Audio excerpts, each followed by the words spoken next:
नमस्कार, आप देख रहे हैं आज तक। आपके साथ मैं हूं सईद अंसारी। स्वागत है आपका खबरदार। उत्तर प्रदेश में आज पहले दौर का मतदान खत्म हो गया। 64.22% वोटिंग हुई, जो कि अच्छी खासी वोटिंग मानी जाएगी। पहले चरण की वोटिंग खत्म होने तक चुनाव आयोग करीब 20 करोड़ नकदी, 4.5 लाख लीटर शराब जब्त कर चुका है। जब्त शराब की कीमत करीब 4.5 करोड़ रुपए की गई है। तो खबरदार में आज हम आपको उत्तर प्रदेश के राउंड 1 की विस्तृत ग्राउंड रिपोर्ट दिखाएंगे। लेकिन सबसे पहले आज उस रेनकोट मार्का राजनीति का गहन विश्लेषण होगा, जिसकी शुरुआत प्रधानमंत्री नरेंद्र मोदी ने की। आपको याद होगा, बजट पर चर्चा के दौरान मोदी ने मनमोहन पर एक टिप्पणी की थी। उस टिप्पणी पर कांग्रेस का गुस्सा 7वें आसमान पर चला गया। आज राहुल गांधी ने प्रधानमंत्री नरेंद्र मोदी की टिप्पणी का जवाब दिया तो यह साफ हो गया कि रेनकोट मार्का राजनीति अभी जारी रहेगी। इस जुमले के जन्मदाता हैं मौजूदा पीएम नरेंद्र मोदी। जुमले की जड़ में है पूर्व पीएम मनमोहन सिंह। लेकिन सब जानते हैं कि इस जुमले से जलन किसे हो रही है। राहुल गांधी का ये जवाब सुनिए, सब कुछ साफ हो जाएगा। अब मैं समझता हूं कि नरेंद्र मोदी जी को जन्मपत्री पढ़नी अच्छी लगती है, गूगल सर्च करना अच्छा लगता है और लोगों के बाथरूम में झांकना अच्छा लगता है। वो चीजें वो अपने फ्री टाइम में करें, शाम को करें, मगर मेन प्रधानमंत्री का काम होता है रोजगार का सवाल, सिक्योरिटी का सवाल, किसानों का सवाल।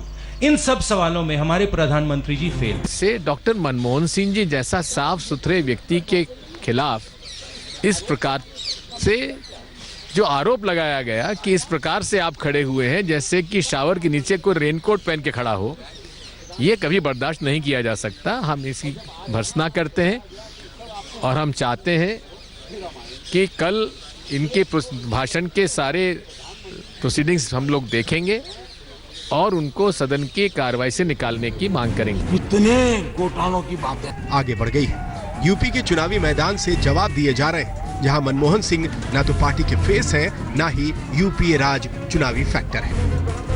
See, what Prime Minister said was very different and was in a completely different context.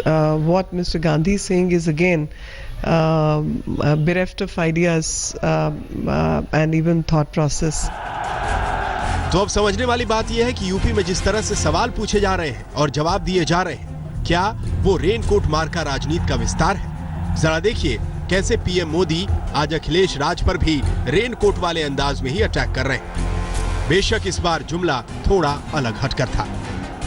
इस जिले में आजादी के 70 साल के बाद 500 गांव अंधेरे में है, ये बुरी चीज है कि नहीं है? जब अखिलेश जी कहते हैं काम बोलता है, अखिलेश जी उत्तर प्रदेश का बच्चा बच्चा जानता है आपका काम नहीं, आपके कारनामे बोलते हैं, कारनामे। विरोधियों को आरोपों की रेनकोट पहनाने का यह सिलसिला शायद अभी नरेंद्र मोदी जारी रखना पसंद करेंगे, क्योंकि वो जानते हैं कि 2.5 साल के कार्यकाल देश की राजनीति में रेनकोट की रवायत पुरानी है। देश की कई सरकारों पर करप्शन के आरोप लगे, यानी कई प्रधानमंत्री रेनकोट में नजर आए।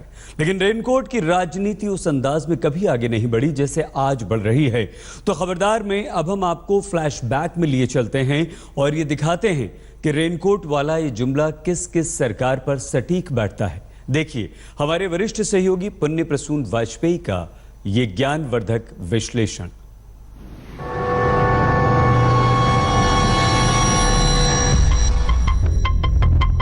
रेनकोट तो हर किसी ने पहना है, क्या नेहरू, क्या इंदिरा, क्या राजीव गांधी और क्या पीवी नरसिम्हा राव, या फिर क्या वाजपेयी और क्या मनमोहन सिंह। हाँ, किसी का रेनकोट खासा लंबा और किसी का रेनकोट खासा छोटा हो सकता है, लेकिन रेनकोट तो रेनकोट है, जो बाथरूम में शावर के नीचे खड़े होने से भी किसी को भीगने नहीं देता। लेकिन किसी पीएम ने अपने से पहले पीएम को लेकर ऐसा कभी कहा नहीं। रेनकोट तले खड़े होकर क्या वाकई मनमोहन सिंह कह सकते हैं कि करप्शन की बारिश में वो भीगे नहीं? क्योंकि 10 बरस की सत्ता के दौर में मनमोहन सिंह का रेनकोट खासा लंबा है। मसलन ऑयल फॉर फूड, सत्यम घोटाला, आईपीएल, 2G, कॉमनवेल्थ, आदर्श, इसरो, कोयला, NHRM, अगस्ता वेस्टलैंड और ये फहरिस्त तो खासी लंबी है। स्क्रीन को देखते रहिए। जाहिर है प्रधानमंत्री मोदी ने कुछ भी गलत नहीं कहा। मैं अटल बिहारी वाजपेयी ईश्वर की शपथ लेता। लेकिन वाजपेयी को शपथ लेते हुए देखकर आप अगला सवाल कर सकते हैं, तो फिर मनमोहन सिंह ने प्रधानमंत्री रहते हुए अपने पूर्व प्रधानमंत्री अटल बिहारी वाजपेयी को रेनकोट क्यों नहीं पहनाया? वाजपेयी का रेनकोट भी खासा लंबा है। बराक मिसाइल घोटाला हो या तेलगी स्कैम, तहलका ऑपरेशन हो या stock market scam, UTI scam हो या ताबूत घोटाला, पेट्रोल पंप बांटने का खेल हो या नेताओं के पैसे लेते हुए कैमरे पर धराना, लेकिन मनमोहन सिंह ने रेनकोट नहीं पहनाया।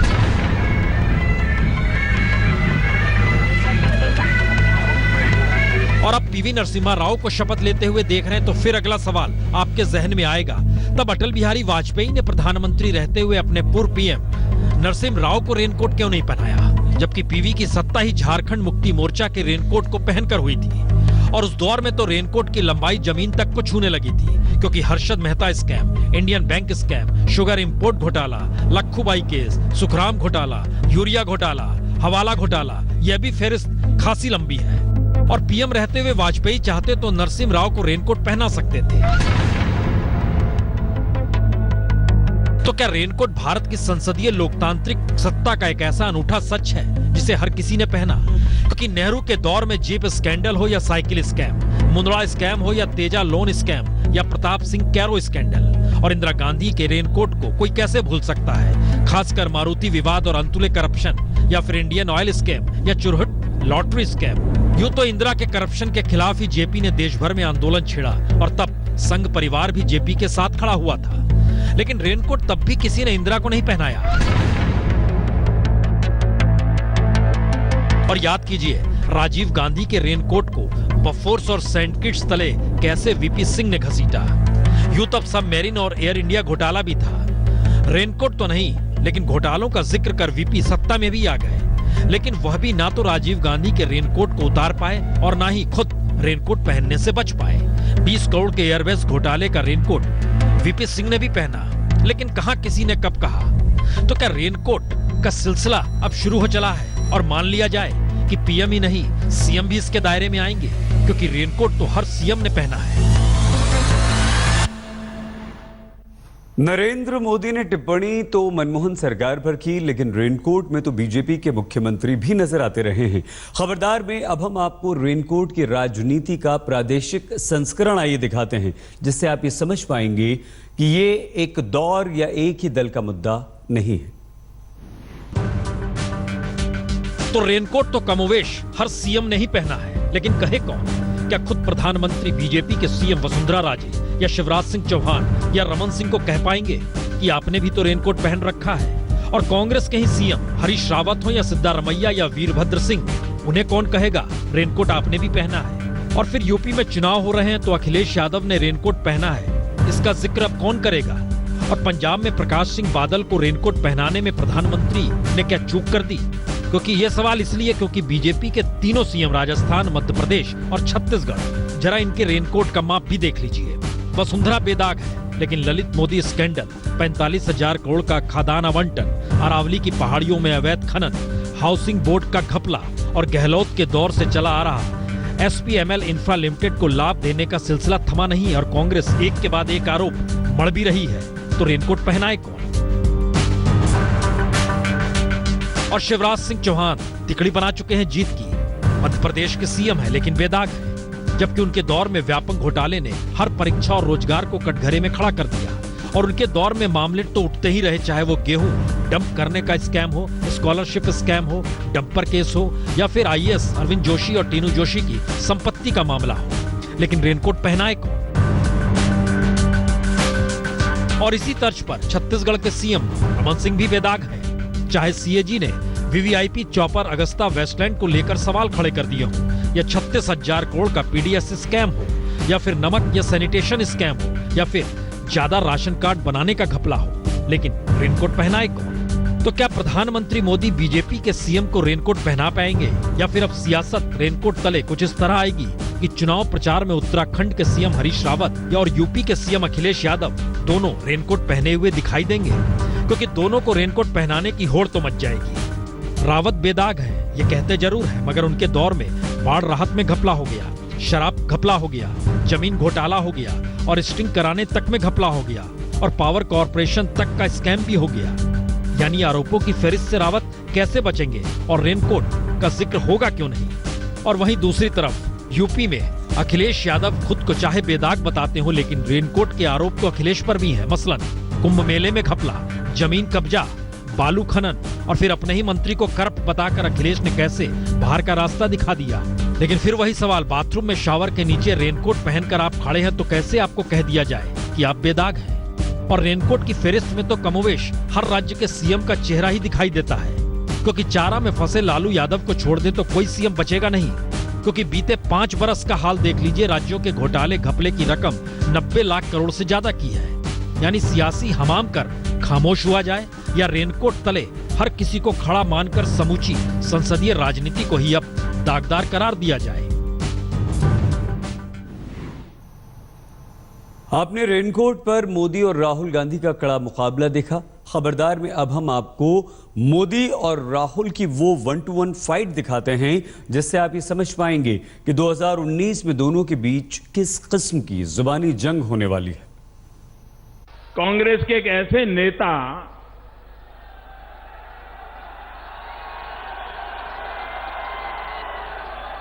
जिनकी बचकाना हरकतें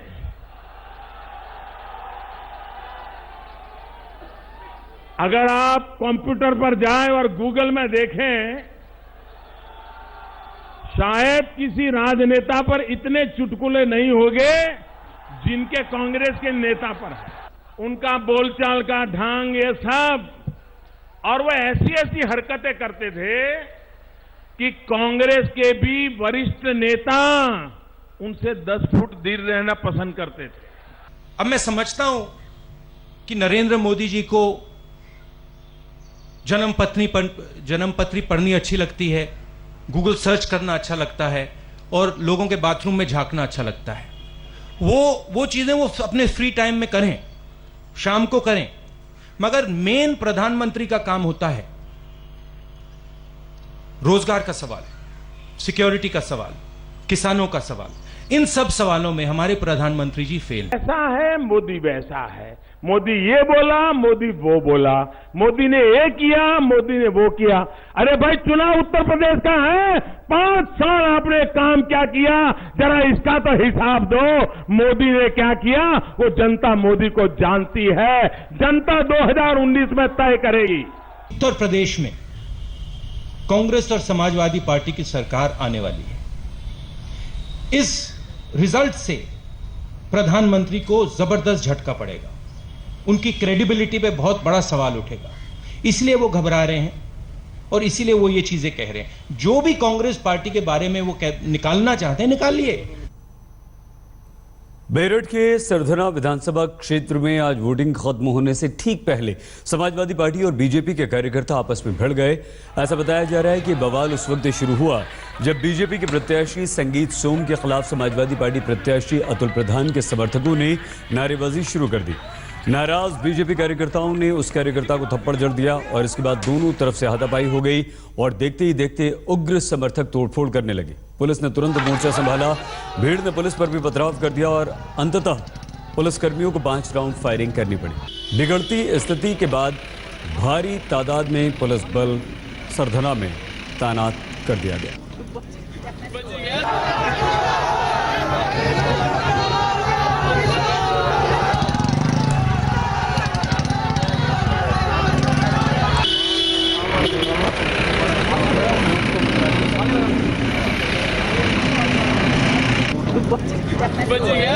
सकुशल संपन्न हुआ है। चुनाव के बाद पैदा हुआ है और इसके पीछे कोई भी लोग हैं उनके खिलाफ हम कार्रवाई करेंगे। अभी मुकदमा लिखकर खिलाफ कार्रवाई। सब क्या कारण रहा झगड़े का? पथराव हुआ है पुलिस पर।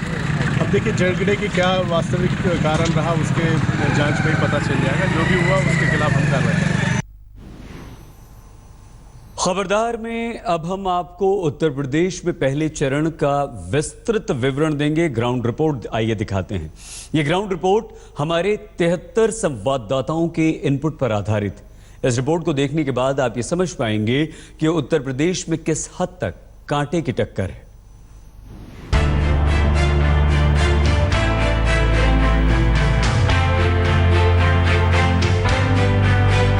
भ्रष्टाचार इतना चरम पर है यहाँ जिसकी कोई सीमा नहीं है। बढ़िया राज्य होए, बढ़िया सरकार आवे।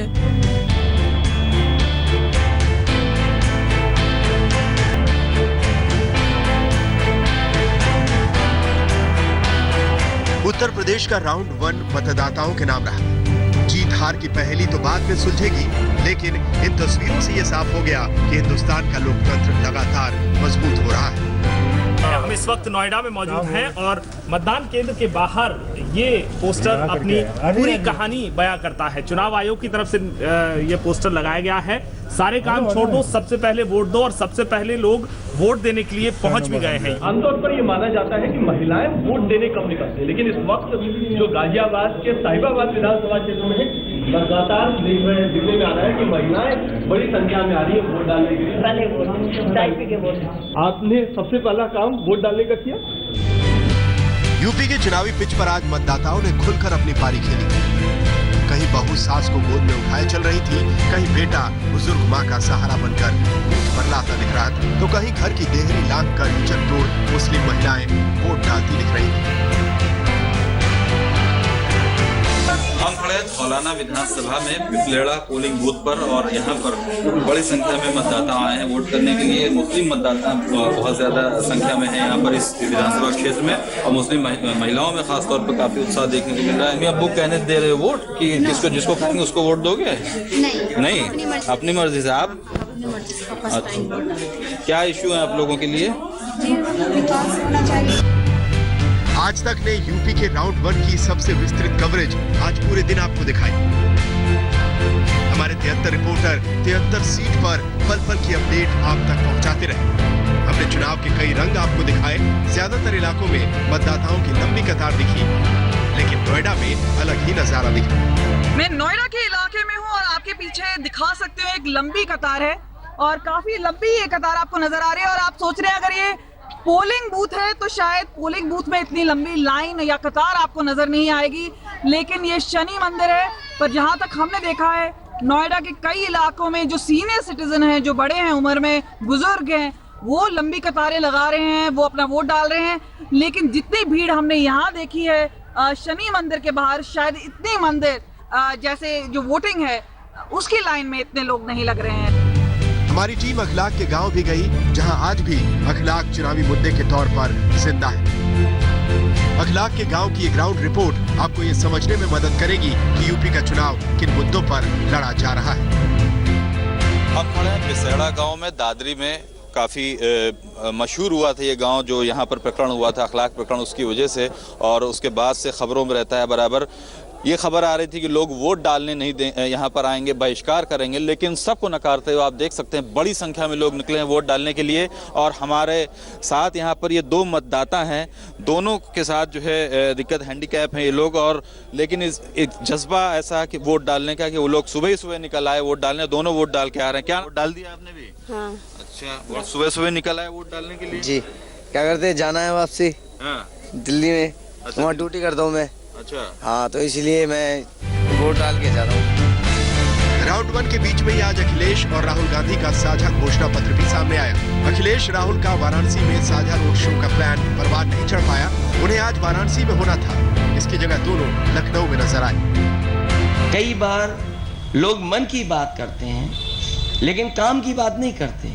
ये बात कही जाए कि खुनबों का गठबंधन हो गया, मैं तो ये कहूँगा कि 2 युवाओं को कांग्रेस और समाजवादी पार्टी को साथ साथ आने का काम हुआ है।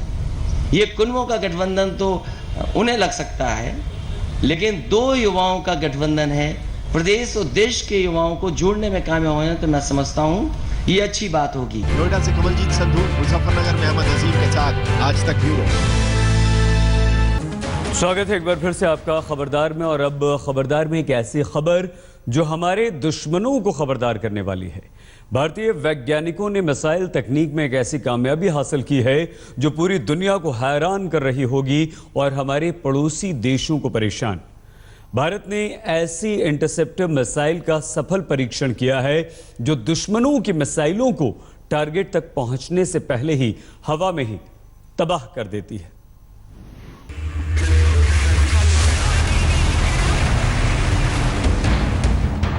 जमीन सुरक्षित, आसमान सुरक्षित।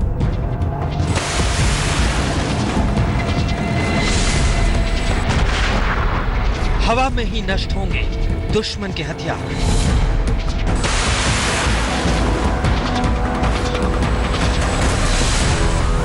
आसमान में ही धराशायी हो जाएगी सरहद पार से आती हर एक मिसाइल। 150 किलोमीटर हवा में भी उसको राख कर दिया जाएगा।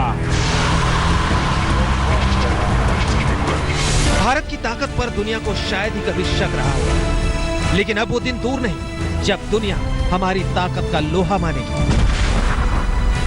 शनिवार की सुबह हमारे वैज्ञानिकों ने वो काम कर दिखाया जिसे मिसाइल तकनीक में बड़ी उपलब्धि माना जा रहा है। मैं मेरे देश के वैज्ञानिकों को बधाई देता हूं। आज सुबह सुबह सफलतापूर्वक उस काम को कर दिया है भाइयों। ओडिशा में बालासोर के अब्दुल कलाम द्वीप से भारत ने एक ऐसी मिसाइल का परीक्षण किया जो आसमान में ही दुश्मन की ओर से आती मिसाइल को नष्ट कर देगा।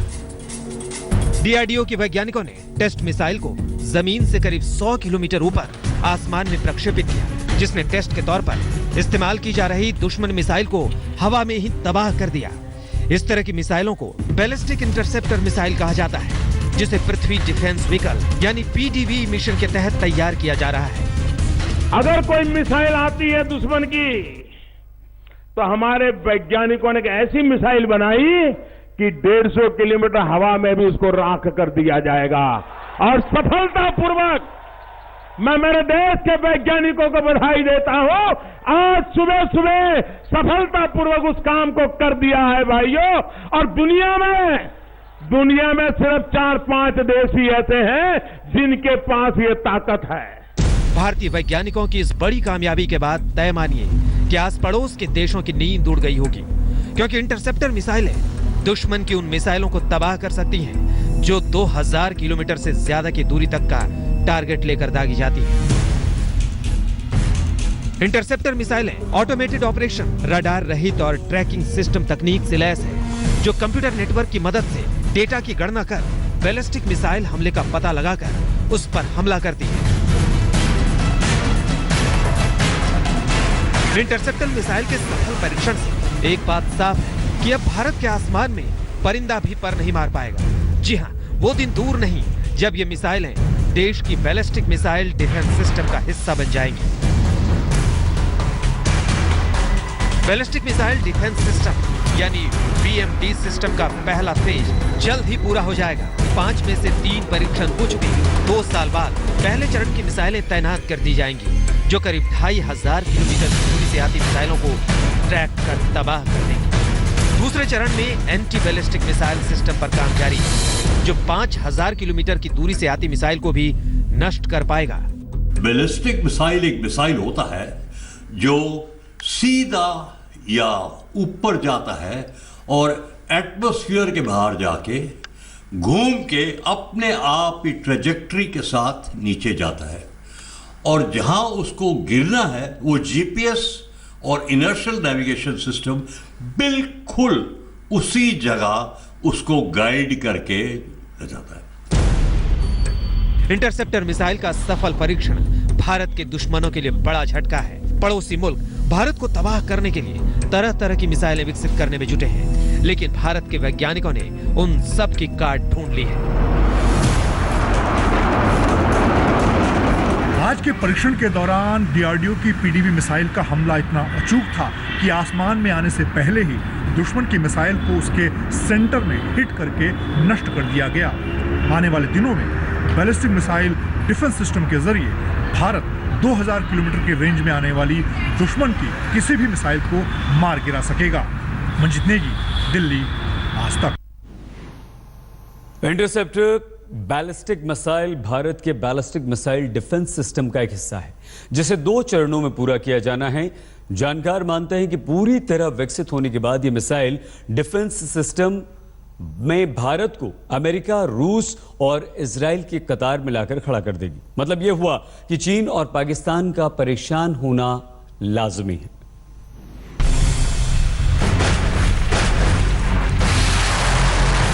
ये तस्वीरें अमेरिकी मिसाइल डिफेंस सिस्टम की है, लेकिन अगर सब कुछ ठीक ठाक रहा तो चंद सालों के भीतर भारत के पास भी ऐसी ही ताकतें होंगी। भारत एक तरफ हमलावर मिसाइलों को विकसित करने में जुटा है, तो दूसरी ओर दुश्मन की हमलावर मिसाइलों को जमींदोज करने में भी जुटा है। मतलब जल्द ही वो दिन आने वाला है जब धरी रह जाएंगी नापाक मिसाइलें, बेअसर साबित होंगी चीनी मिसाइलें। जी हाँ, BMD सिस्टम चीन और पाकिस्तान की किसी भी मिसाइल हमले से निपटने में कारगर साबित होगा। DRDO का दावा है कि भारत का ballistic missile defence programme America के Patriot air defence system, Israel के एरो 2 और रूस के जमीन से हवा में मार करने वाले S-300 सिस्टम से कहीं ज्यादा बेहतर है। अमेरिका, रूस और इजराइल की तरह अपनी मिसाइल डिफेंस सिस्टम विकसित करने की दिशा में 2006 से अब तक भारत 6 परीक्षण कर चुका है, जिसमें एक को छोड़कर बाकी सारे कामयाब रहे हैं।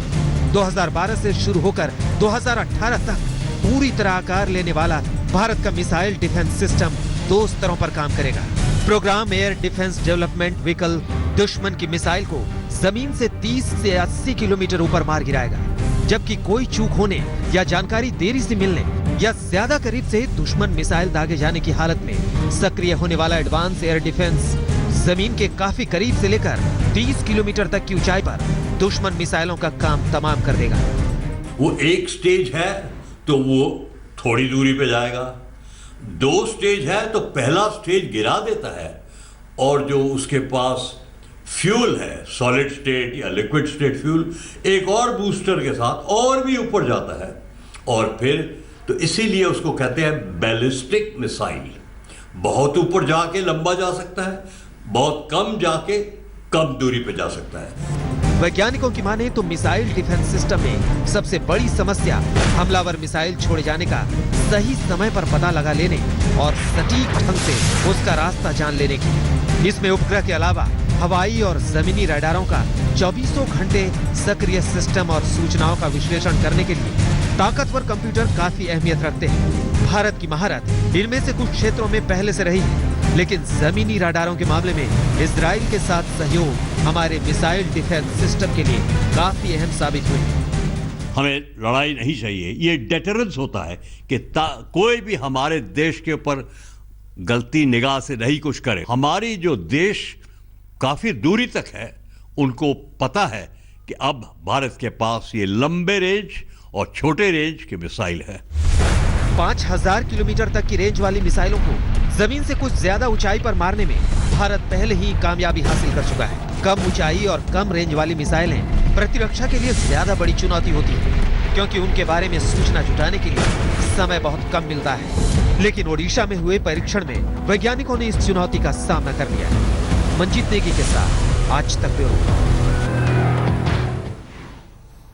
खबर यह है कि सर्जिकल स्ट्राइक के बाद पाकिस्तान ने अपनी सीमा की सुरक्षा के लिए चीन से तालमेल बढ़ा लिया है।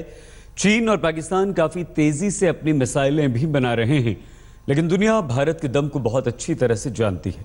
भारत के वैज्ञानिक जिस अग्नि 5 नाम की ICBM यानी इंटर कॉन्टिनेंटल बैलिस्टिक मिसाइल को विकसित करने में लगे हुए हैं, उससे पाकिस्तान और चीन में हड़कंप मचा हुआ है।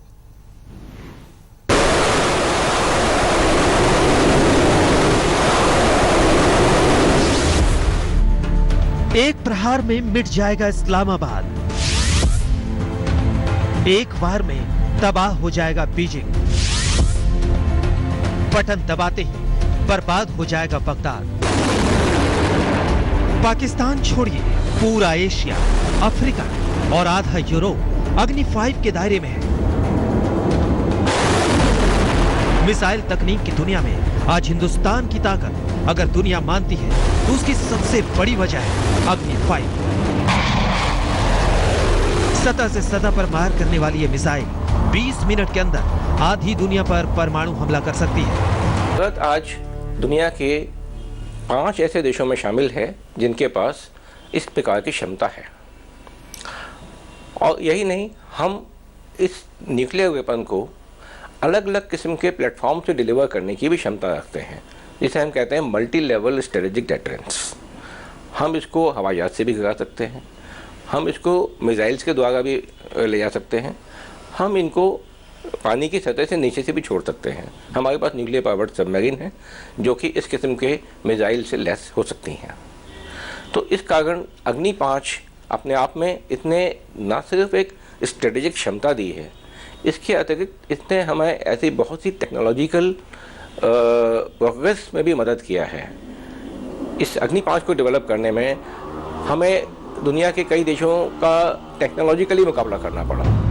अग्नि 5 भारत की सबसे लंबी रेंज वाली पावरफुल न्यूक्लियर मिसाइल है। इसे defence research and development organisation यानी DRDO ने तैयार किया है। ये एक अंतर महाद्वीपीय यानी इंटर कॉन्टिनेंटल बैलिस्टिक मिसाइल है। ICBM सतह से सतह पर मार करने वाली मिसाइल होती है। दुनिया भर में ICBM का दर्जा उन्हीं मिसाइलों को मिलता है जिनकी रेंज 5500 किलोमीटर से ज्यादा होती है। अग्नि 5 मिसाइल 4 चरणों के परीक्षणों से गुजर चुकी है।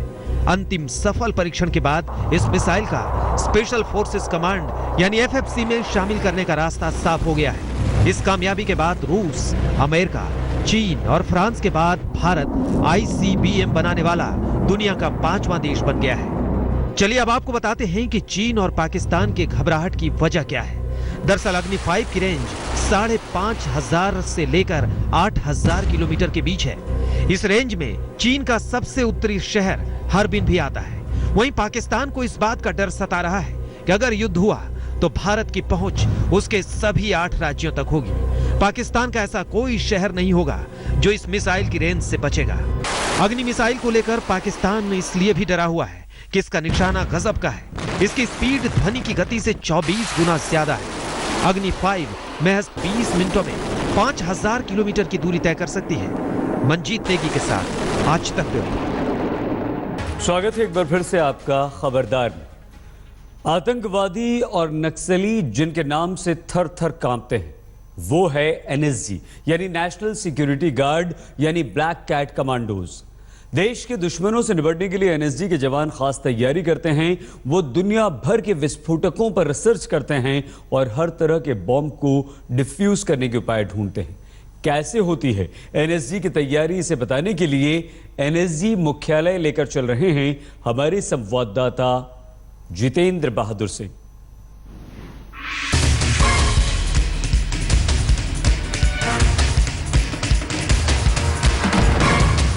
आतंकी खतरा हो या नक्सली साजिश, किसी भी आफत में देवदूत बनकर आते हैं नेशनल सिक्योरिटी गार्ड, जिन्हें ब्लैक कैट कमांडो भी कहा जाता है। देश के दुश्मनों से निपटने के लिए NSG कमांडो की तैयारी देखकर आप भी हैरान रह जाएंगे। आज तक की टीम इस वक्त मानेसर स्थित NSG के मुख्यालय में मौजूद है। सबसे पहले आप यहां रखे इस तरह के विस्फोटकों पर नजर डालिए। NSG सेंटर में विस्फोटकों की लाइब्रेरी बनाई गई है जिसे NBDC यानी नेशनल बम डाटा सेंटर कहा जाता है। यहाँ विस्फोटकों के बारे में जानकारी जुटाई जाती है और उन्हें डिफ्यूज करने के तरीके ढूंढे जाते हैं। ये आपको साधारण नारियल का टुकड़ा लग रहा है, यानी नारियल दिखाई पड़ रहा है, लेकिन ये नारियल नहीं है। इसके अंदर देसी बम यानी कि सुतली लगा करके और इसके अंदर विस्फोटक कैसे लगाया गया है वो आप सीधे देख सकते हैं। अब इस मशीन को देखिए। अगर कोई खतरनाक बम मिल जाए और डिफ्यूज करने का वक्त ना हो या फिर डिफ्यूज करना मुश्किल हो तो बम इसके अंदर डाल दिया जाता है और फिर अगर बम फट भी जाए तो इस मशीन के बाहर किसी का बाल भी बाका नहीं होगा। हमारे पीछे आप TCV वो व्हीकल देख रहे हैं जिसमें अगर कोई बम जिंदा मिलता है किसी पब्लिक प्लेस में तो उसको किस तरीके से नष्ट करना है। दरअसल इस मशीन के अंदर करीब 8 किलो के आसपास बम एक साथ डाल करके उसको खत्म किया जा सकता है। इस मशीन का इस्तेमाल 3 बार 8 किलो विस्फोटक के साथ किया जा सकता है। वहीं 18 किलो विस्फोटक अगर एक ही जगह मिलता है तो इसका एक ही बार इस्तेमाल किया जाता है। जिस तरीके से आतंकी घटनाएं लगातार देश में बढ़ रही हैं वैसे ही NSG और हमारे देश की तैयारी है। तरह तरह के इन विस्फोटकों का पता लगाने में ब्लैक कैट कमांडो का सबसे खास हथियार है इंसान का सबसे पुराना दोस्त यानी कुत्ते। ब्लैक कैट कमांडो आतंकियों से लोहा तो लेते ही हैं, साथ ही NSG के K9 टीम के जो डॉग हैं वो काफ़ी खतरनाक होते हैं। ये डॉग जो एक्सप्लोसिव डिवाइस होता है उसको डिटेक्ट करने में काफ़ी बड़ी भूमिका निभाते हैं। पठानकोट एयरबेस में जब हमला हुआ था तो उस दौरान इस तरीके के डॉग का इस्तेमाल किया गया था। अब इस छोटी गाड़ी को देखिए, ये भी एनएसजी का खास हथियार है। प्लेन हाईजैक होने के हालात में इसका रोल बेहद अहम होता है। टैंक के आकार की ये जरा सी खिलौना नुमा गाड़ी बिना आतंकियों की नजर में आए प्लेन के नीचे और आसपास आसानी से घूम सकती है। इसमें कैमरा लगा है जिसके जरिए मिलने वाली तस्वीरें दूर बैठकर मॉनिटर पर देखी जा सकती हैं। इसी मशीन के एक और मॉडल में गन फिट की जा सकती है और रिमोट के जरिए दुश्मन पर गोली भी दागी जा सकती है। जितेंद्र बहादुर सिंह, गुड़गांव, आज तक।